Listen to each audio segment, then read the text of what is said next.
Hello, BookTube, and welcome to your daily SF magazine. And today is New World Science Fiction. This is a British born and bred science fiction magazine. Started out in the 30s as a fanzine, and then in the 40s it became a proper sort of professional publication with the editor of John Carnell, who was sort of spearhead of it. But it was plagued by financial difficulties basically from the get-go until its very demise in the 70s. Its final, throughout its death throes, as you would say. But it was a very important British science fiction magazine because it was basically the only kid on the block for a long time.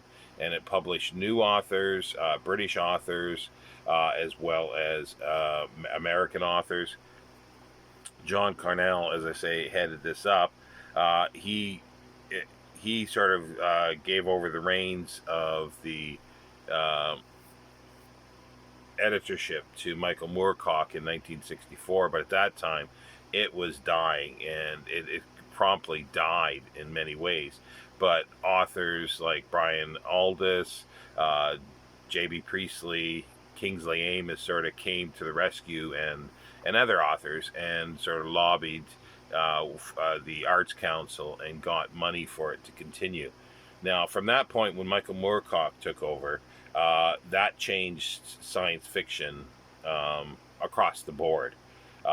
Michael Moorcock ushered in the new wave science fiction.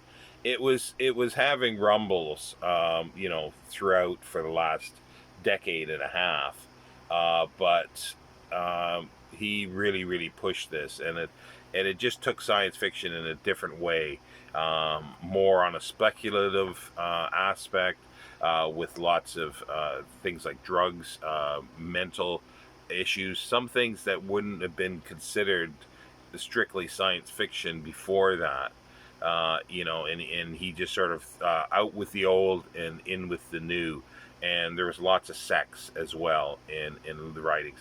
And they pushed boundaries, like they went beyond even pushing the boundaries. And it changed science fiction, period, for better or for ill. It depends on your opinion.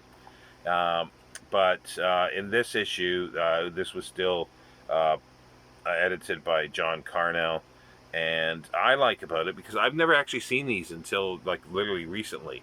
I've known about the magazine, but I've never seen them. I like the profile, and all the ones I think I have a profile of an author on the inside cover. And this one is Robert Silverberg. And this is from August 1961, if I didn't say. It's volume 37, number 109. It continued, as I say, under Moorcock, but he struggled keeping going. And it died sort of, there was long pauses between issues, and then finally it went to sort of mass market paperback issues for a while, that sort of kept the name going.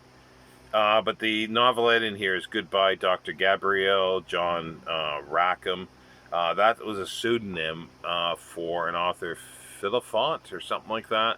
I only know, I had to actually look this up because I didn't recognize John Rackham, but I recognized him. He wrote novelizations of The Man from U.N.C.L.E., so I was familiar with those.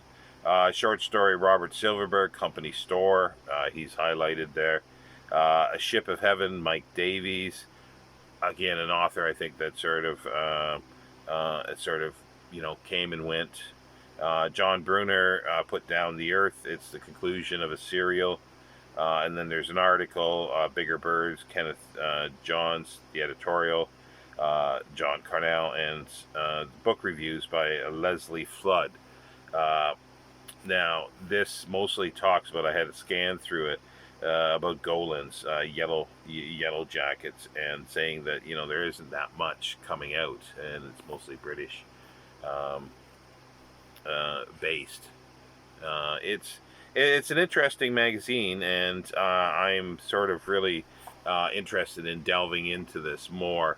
There was a brief period that there were some American editions of this, but it just had some reprints, and it was short-lived, and it didn't even give John Carnell credit as editor. Anyway, that's your daily SF magazine. See you next time.